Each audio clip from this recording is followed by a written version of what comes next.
Closing arguments, the DEP lawyer called your testimony the performance of a lifetime and said you were acting. What do you say to that? Says the lawyer for the man who convinced the world he had scissors for fingers. I'm the performer. I had listened to weeks of testimony insinuating that, or saying quite directly that, I'm a terrible actress.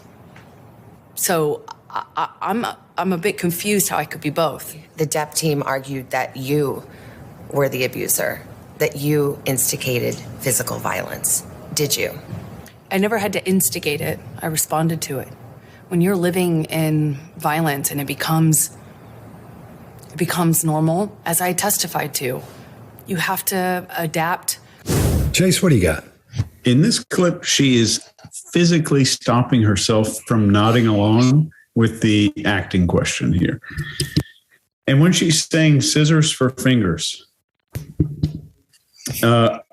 either the world is stupid because they were convinced, or Johnny Depp is brilliant because he convinced them. And I doubt she's going with the Johnny Depp is brilliant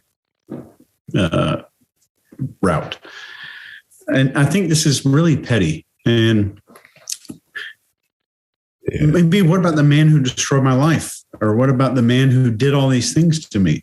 That's maybe what we would expect to hear from a victim. And there's a weird moment of self-reflection, awkward self-reflection here when the interviewer doesn't acknowledge this.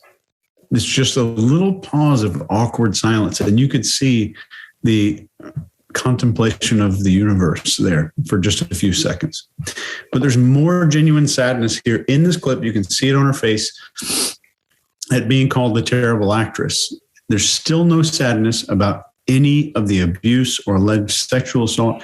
And right after she says the word actress, I want you, please, I hope we have a replay here so people are looking at this. Look at her face immediately after the word actress.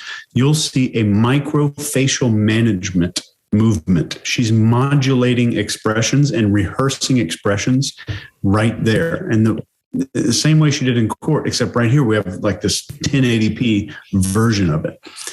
And right when the interviewer says you were the abuser, she nods again during this part. The DEP team argued that you were the abuser, that you instigated physical violence. Interesting.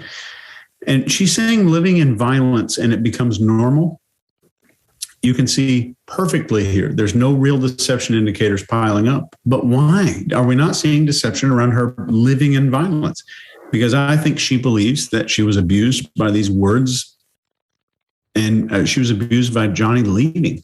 And this is what we see on her face and body a million times throughout the trial, but only when she's discussing him leaving or her being embarrassed. It's not about the sexual abuse. And I think that she equates physical violence with being left or embarrassed in her mind.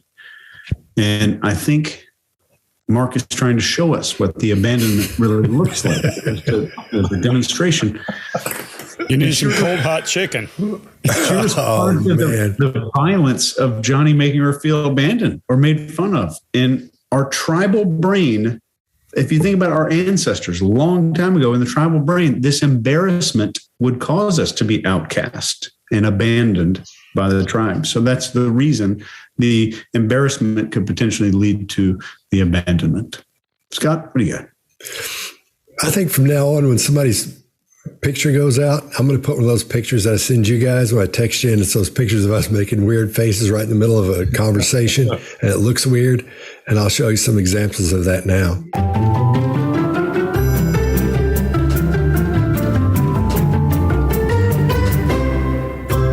You know what I think it is? It's the sun is streaming through the window here, and this camera is getting extra hot. Now, you can see it on my face there. You can see how incredible the sun is right now. Okay. All right. Well, I think that bit about the Edward Scissorhands thing and the attorney, I think that's the lamest comeback from something I've ever heard in my life. And I was a professional kid. I knew all the good comebacks when I was like in the fourth grade, man. You'd look out because I had them all. And that is the lamest I've ever heard in my entire life. Now, I think at that point, Chase, where you were talking about the sadness part we were seeing, and she was, and the interviewer wasn't even responding to that. What she should have said was, most people think, and they're all saying, that Johnny Depp's attorney is much hotter than you are. What do you think about that? The top of her head would have flown off, and whatever's in there would have climbed out and choked that interviewer to death. That's the level of narcissism I think we're seeing at this point.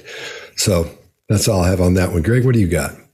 Yeah, a couple of things. There are two non-answers. Two non-answers in here. One is an extended non-answer, and one is just she just goes out of her way to say something about Johnny Depp. Now, let me also share something we always talk about, provocative statement. She just made a provocative statement. She doesn't realize it. But what happens in the amateur person who makes a provocative statement, the guy who commits he had scissors for fingers, that's a provocative statement. That's what she's trying to do. She wants a response. But she's not crafty enough, and she sits with a blank face, and you can tell she's waiting on a response. When you do it well, you don't wait. It feels like a natural part of conversation, but that's okay. When they say she's a bad actor, there's some interesting stuff mixed in there. But when she first asked her the question, she does disapproval with her mouth before she says the thing about Edward Scissorhands. And Chase, I'm with you. Watch her face right at when they call her a terrible actress.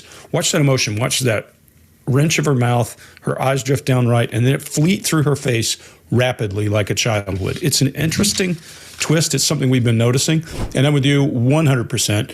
We saw heavy emotion throughout this trial when it was about disrespect. And disrespect is more important in some people's case than physical violence. And they equate it to physical violence. So they feel like they're entitled to do physical things to you when you disrespect them. We've all been around them. I mean, I spent a fair amount of time in the military myself. If you've been in the military, you knew somebody like that, guaranteed. Did you disrespect me? And sometimes it wasn't even that. I got some funny stories offline about some of these, and they're often very dumb.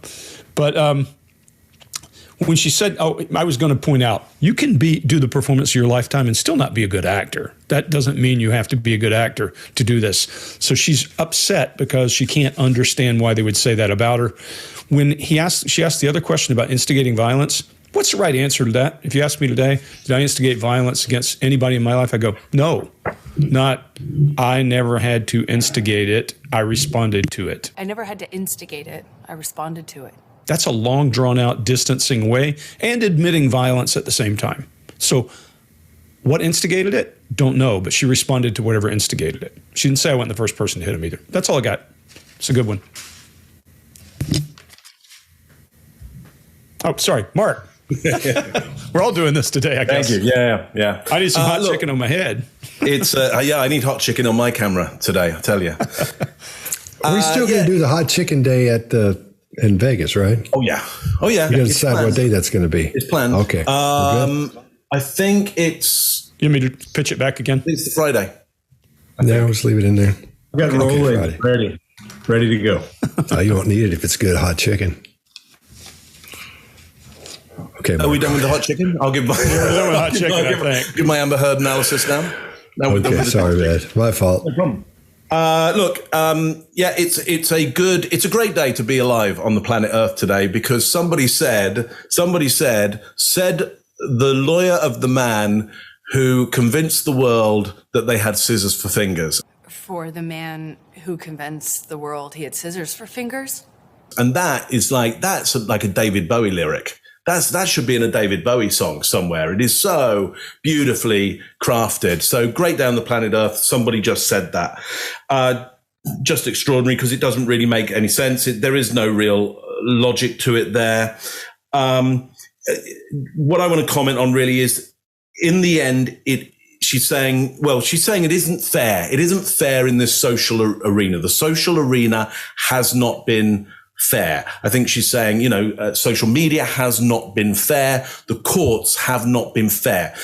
I'll say it again. Fairness is an individual thing. What I believe is fair isn't what they believe is fair. It's not social. It's individual.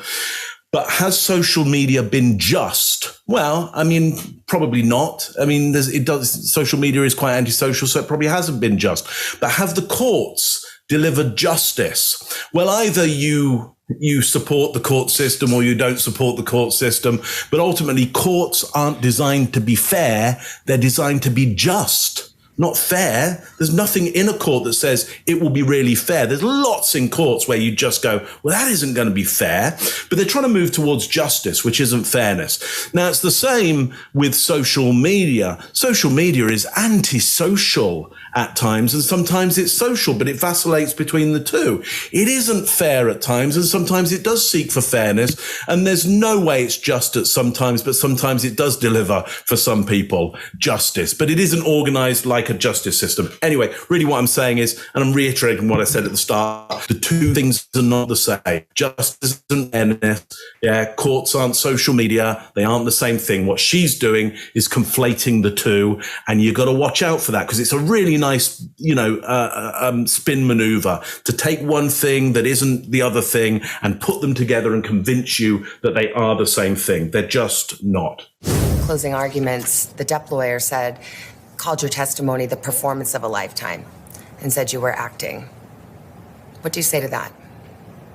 Says the lawyer for the man who convinced the world he had scissors for fingers. I'm the performer. I had listened to weeks of testimony insinuating that, or saying quite directly that, I'm a terrible actress. So I'm a bit confused how I could be both. The Depp team argued that you were the abuser, that you instigated physical violence. Did you? I never had to instigate it. I responded to it. When you're living in violence and it becomes normal, as I testified to, you have to adapt. If you like this video, get the full body language breakdown and analysis on our main channel by clicking this video right here.